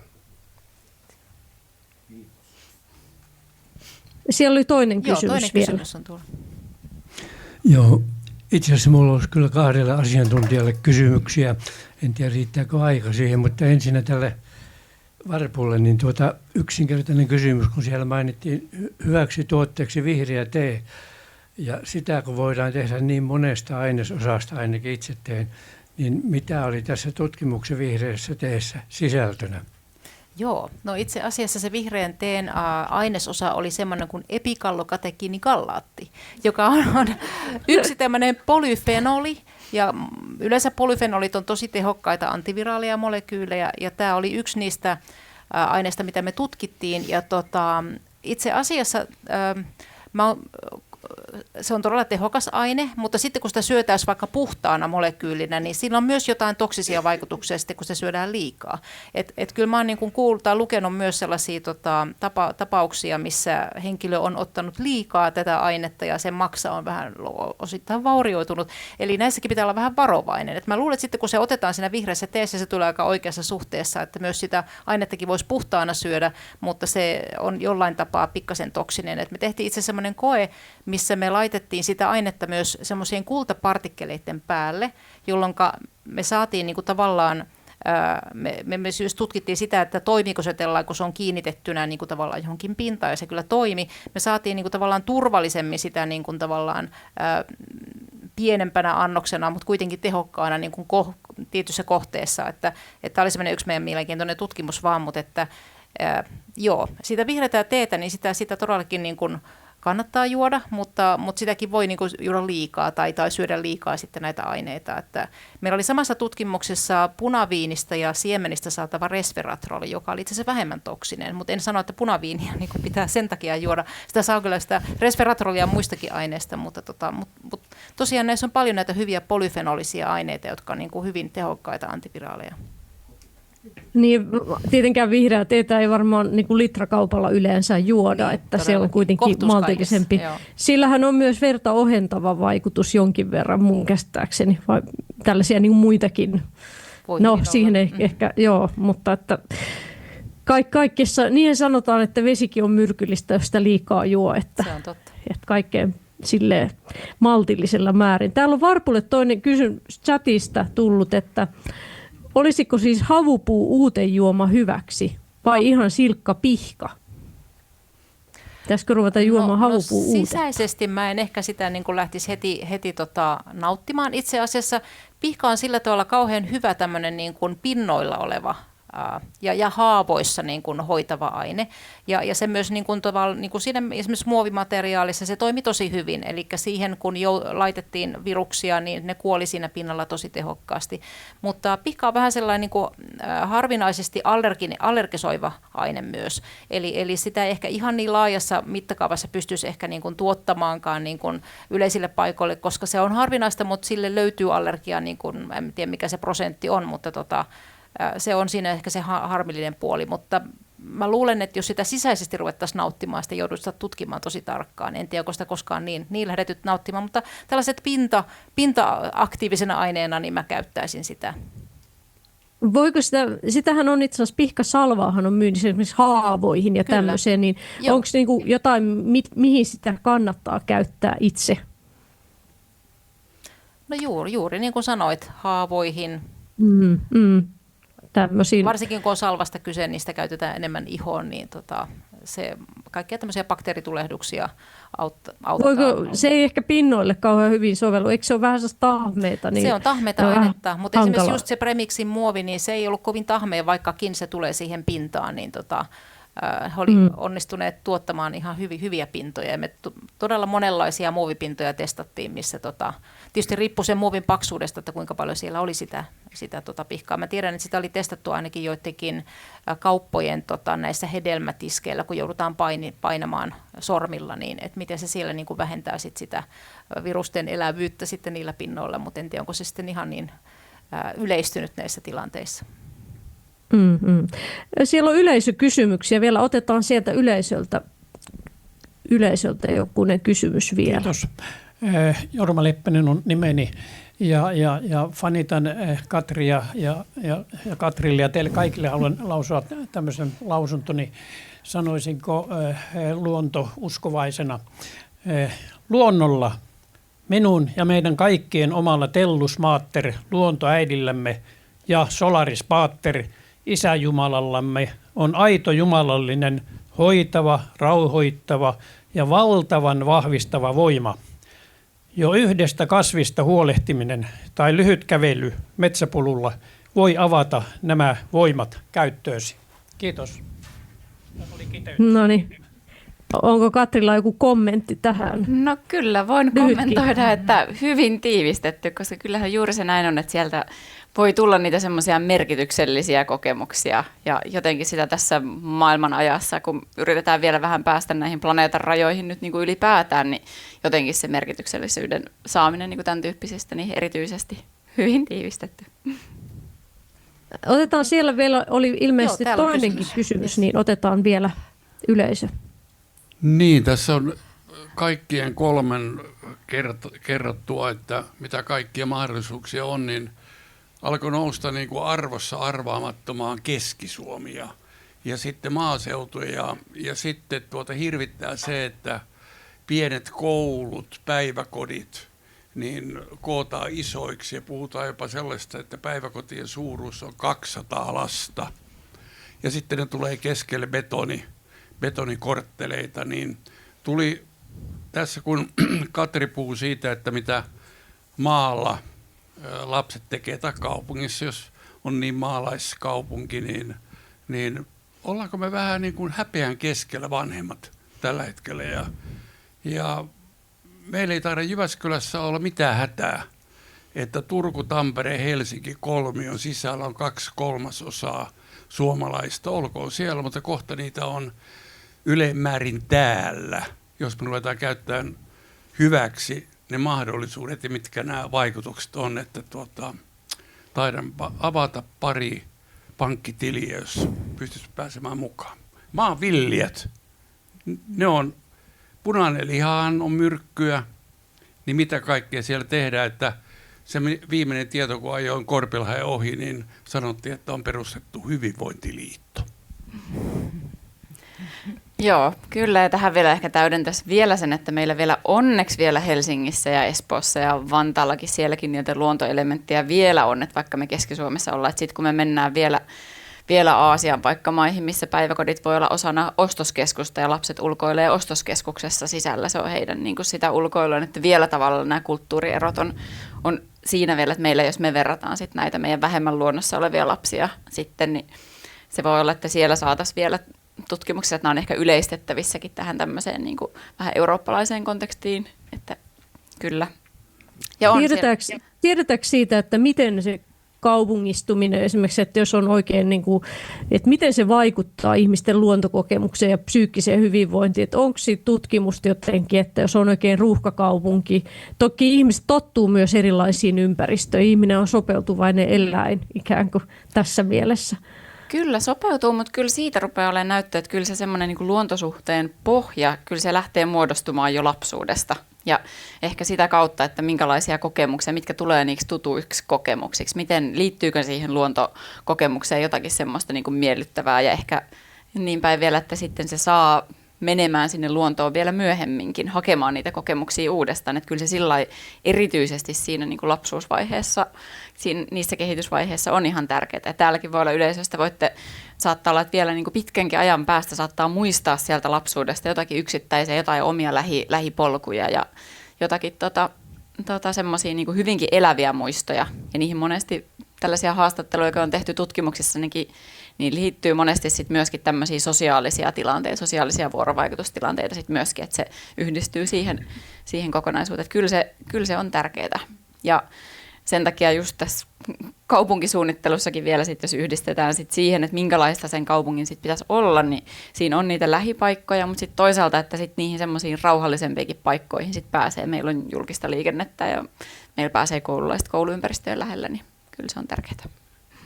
Mun tekisi mieli kysyä ihan lyhyesti, koska me ollaan huomattu, että yliopistossakin käy aika paljon opiskelijoita ympäri maailmaa, ja niille ihan semmoinen, että menee Laajavuoren metsään, missä itse käy joka päivä tyylin koiraa ulkoiluttamasta tai jotain muuta, niin se on niin normaali ilmiö, mutta niille se on semmoinen extreme tapahtuma, että ne menee sinne samaan metsään. Niin onko siitä tutkimuksia, että miten se vaikuttaa siihen positiivisiin vaikutuksiin tai muihin? Eli on niin erilainen suhde siihen metsään ylipäätään. Kyllä, ja kyllä siinä tietyllä tapaa voi tulla sit sellaisia, mitä metsään myöskin liittyy, että luontosuhdehan ei ole pelkästään sellaista niin kuin positiivisia tunteita välttämättä sitä kohtaa, vaan siihen voi liittyä myös hyvin niin kuin ristiriitaisiakin tuntemuksia, että sitäkin saatatte tunnistaa, että sitten on joku kesäinen ja on paljon hyttysiä ja sataakin vähän vettä ja ei se olekaan niin miellyttävää olla siellä. Tai sitten jos sä et ole tottunut synkemmässä metsässä olemaan, niin se voi olla hyvinkin pelottavaa, just jos ei sulla lapsuudesta ole sellaisia kokemuksia. Niin silloin näyttää siltä tosiaan, että jos et sä koe sitä oloasi siellä sillä tavalla luontevaksi ja miellyttäväksi, niin silloin ne hyvinvointivaikutuksetkin, psyykkiset hyvinvointivaikutukset erityisesti jää vähän matalammaksi. Mutta sitten taas toisaalta ei välttämättä kokonaan poistu. Ja sitten siinäkin ehkä, että jos siihen sitten tottuu ja sinne mennään eka yhdessä ja tavallaan sitten se lähtee muodostumaan siinä, että siitä ei ole tavallaan sanottu myöskään se, että eikö lapsuudessa sitten, vaikka olisi vähemmän saanut näitä kokemuksia, niin ei voisi enää muovautua myöhemmin. Ja saanko mä kysyä Katrilta kanssa, kun mua kiinnostaa, kun mä muistan, että mä oon nähnyt Luonnonvarakeskuksessa semmoisen hienon tilan, missä oli niin kuin kaikki seinät ja lattiat suurin piirtein jotain ihanaa luontokuvaa ja siellä oli näitä ääniä, lintuja ja poronsolinaa ja muuta, niin pitäisikö meidän työpaikoilla olla tällaisia huoneita, missä me myös pidetään palavereja, että tuottaisiko se parempia tuloksia tai oltaisiko me vähemmän stressaantuneita tai pitäisikö ne olla edes sellaisia pakohuoneita, mihin me voitaisiin silloin tällöin mennä, että jos ei päästä pihalle? Tai... No kyllä se siltä näyttää. Se näyttää itse asiassa aika lyhyetkin tämmöiset palautumistauot, että jos ne tehdään tämmöisessä, missä on erilaisia, ja tässä voisi vielä sanoa, että mitä moniaistisempia tämmöisiä huoneita, sä kuvasit just tässä, saattaa olla ääntä ja visuaalista ja tuoksujakin monesti, niin se voi olla tämmöisestä stressistä, ihan voi tulla tämmöisiä fysiologisia palautumisefektejä, syke laskee, hengitystiheys laskee, verenpaine laskee, mutta sitten myöskin tämmöinen kognitiivinen, meillä aika paljon joudutaan käyttämään nykytyöelämässä tämmöistä niin kuin tahdonalaista niin kuin tarkkaavaisuuden säätelyä, niin se näyttäisi, että se erityisesti niin kuin tämmöisissä, missä on luontoelementtejä, niin me ollaan jotenkin niin osa luontoa, että se on jo meihin hyvin niin kuin sisäänkirjoitettu, että meidän niin kuin katse monesti hakeutuu sit niihin elementtien välillä hyvin sillain tiedostamattakin, ja se äänimaisema meitä rauhoittaa ja jotenkin rentouttaa ja palauttaa. Että kyllä. Semmoinen kysymys tässä tuli mieleen, näitä on kyllä. Miten... Joo, semmoinen kysymys tässä tuli mieleen, että miten ylipäätänsä, jos Varpu ja Matti, te etsitte luonnosta näitä lääkkeitä ja hoitoja, eli nämä faakihoidot ja viruslääkkeitä, niin minkä takia niitä ylipäätänsä etsitään luonnosta? Ajattelisin, että eikö nykypäivänä vaan synteettisesti voitaisiin valmistaa kaikenlaisia uusia hoitoja? Ehkä mä voin aloittaa vai?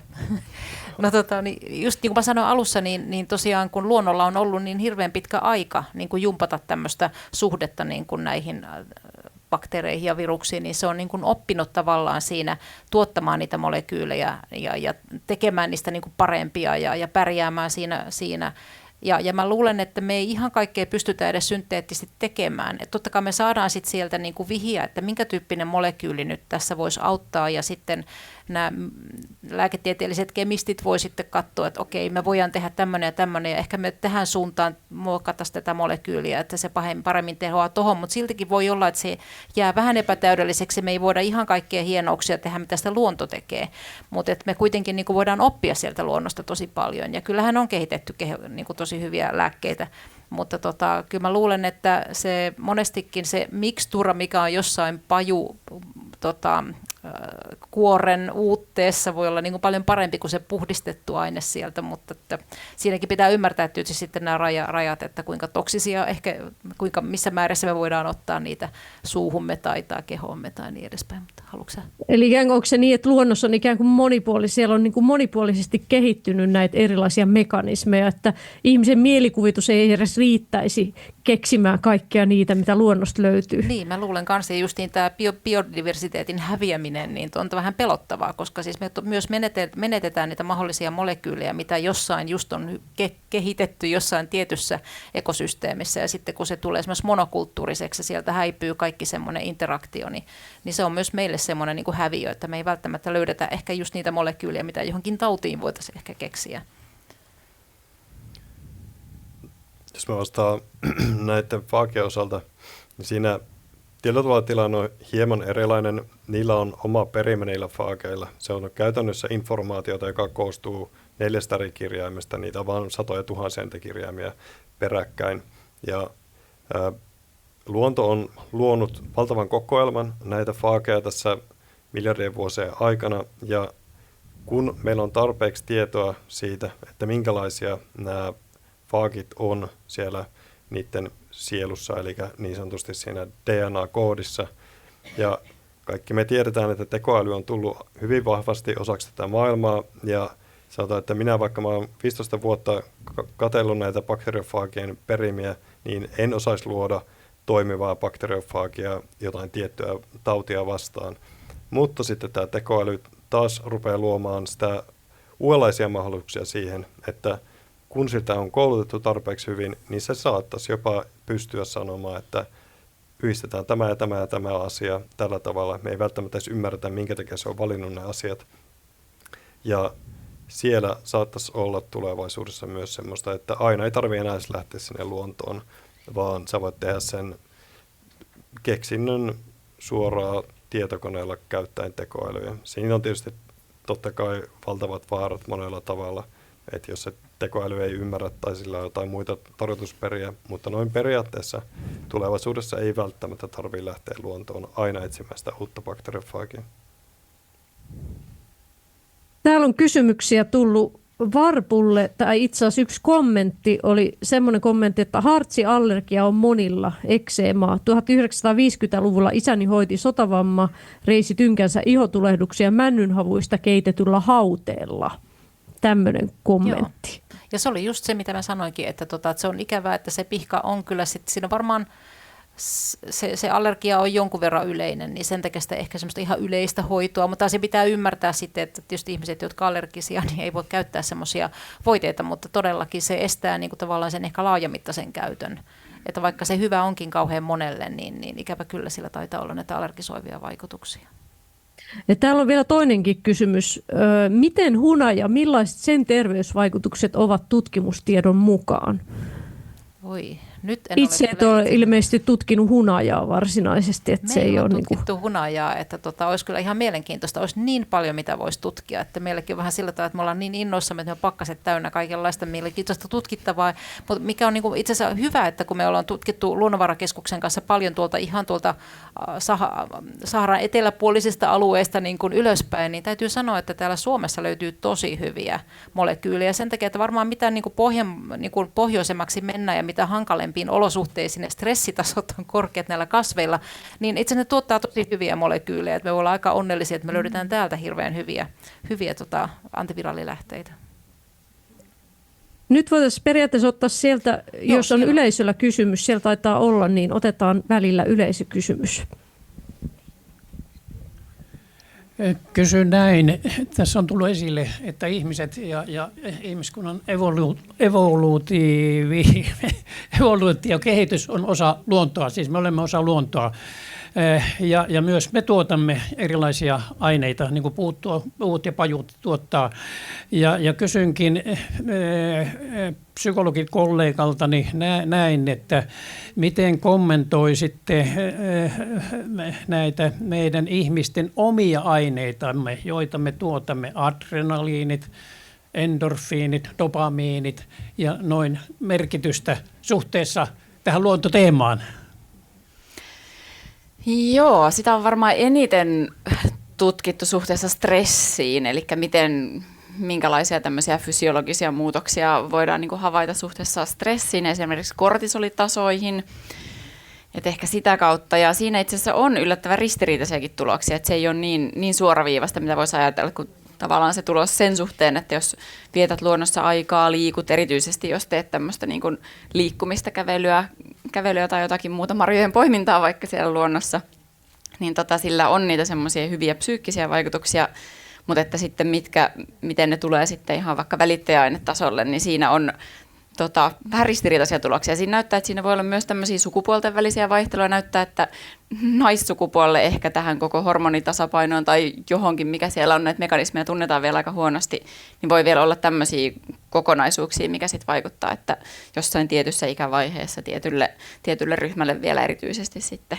Mutta kortisolia on erityisesti tutkittu sit sykkeeseen liittyviä tekijöitä, mutta toki me ollaan kokonaisuuksia, ja siinä mielessä myös nämä mekanismit vielä, jos mietitään, että yhdistyy vaikka tämmöinen moninaisempi mikrobiomisto vaikka meidän iholla tai meidän suolistossa, yhdistyy myöskin tämmöisiin niin kuin mielenterveyden vaivoihin tai häiriöihin, eli tämmöinen mitä monipuolisempi se on, niin sitten on tyypillisesti vähemmän sitten tämmöisiä vaikka masennus- tai ahdistusoireita, mutta näissä on se hankala kysymys, että mikä on syy, mikä on seuraus, että nyt ollaan pitkälle niin kuin sillä tasolla, että me tiedetään, että niitä esiintyy yhdessä ja näyttää siltä, että ne voi mennä vähän suuntaan ja toiseen, että sitten masentuneempi henkilö voi sitten toimia vähän, liikkuu vähän eri tavalla, syö eri tavalla, mikä sitten niin kuin vaikuttaa, mutta sitten taas toisaalta myös toiseen suuntaan. Että täällä on paljon kysymysmerkkejä, että yhteyksiä on, mutta paljon kysymysmerkkejä, paljon kiinnostavia tutkimusaiheita.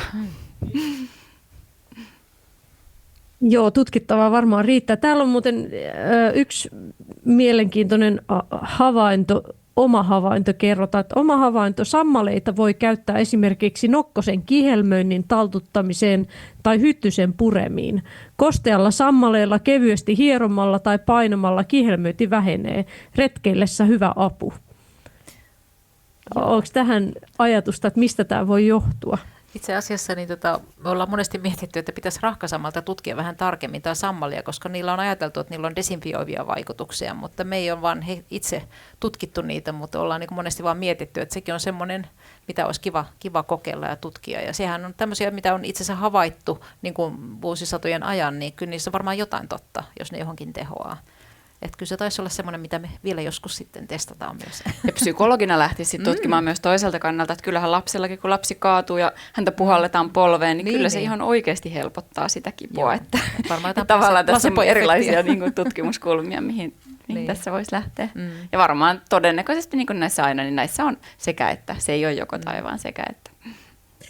Varmaan aika mielenkiintoinen itse asiassa tutkimusalue on kaiken kaikkiaan nämä tämmöiset niin sanotut vanhan kansan keinot, eli just tämmöiset tietynlaiset luonnon käyttäminen lääkinnässä, esimerkiksi rintatulehduksiin, kaalinlehtiä, ja siihen nyt ajatellaan, että siinä voi olla ajatus, että niissä on maitohappobakteereita, jotka ehkä voi sitten helpottaa sitä tulehdusta ja samalla viilentää sitä. Et näitähän on tosi paljon näitä, niin onko se niin, että nyt vasta niistä ei vieläkään oikein tiedetä, että niitä pitäisi aika paljon tutkia, että löydettäisiin, mistä se johtuu, nämä kansanlääkinnän. Osahan niistä varmaan oikeasti tehoa. Kyllä. Ne pitää vaan tehdä ne tutkimukset sillä huolella, kontrolloidusti ja sitten niin kuin sillä, että saadaan ihan oikeita tuloksia. Niin. Ja tietenkin... Täällä on myös yleisökysymys. Joo, otetaan yleisökysymys, joo.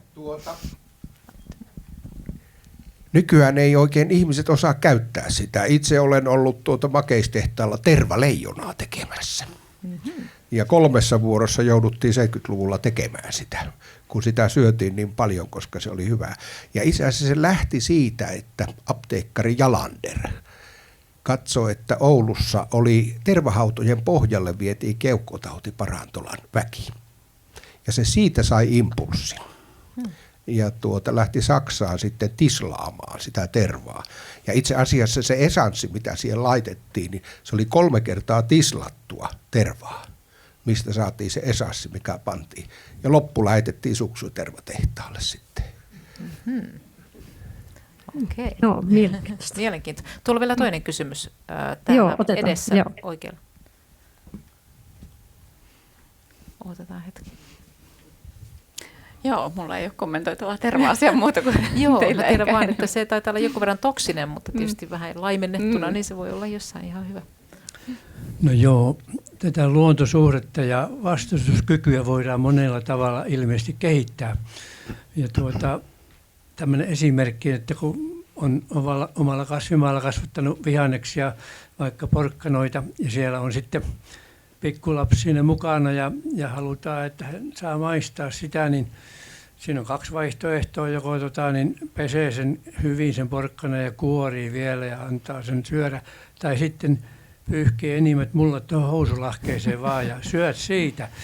Niin tähän haluaisin, että kumpi on parempi vaihtoehto, mutta sitten vielä lyhyesti kerran, kun ennen kerrostalopihoihin tehtiin leikkipaikka lapsille, kurttulehtiruusua vanteen ympärille, se oli turvallinen paikka, ei ne karannut mihinkään sieltä ne piikkiset bensaatesti. Mä vein kerran sitten niin semmoiseen leikkipaikkaan niin muutama laatikollisen sammalia ja jäkälää ja käpyjä.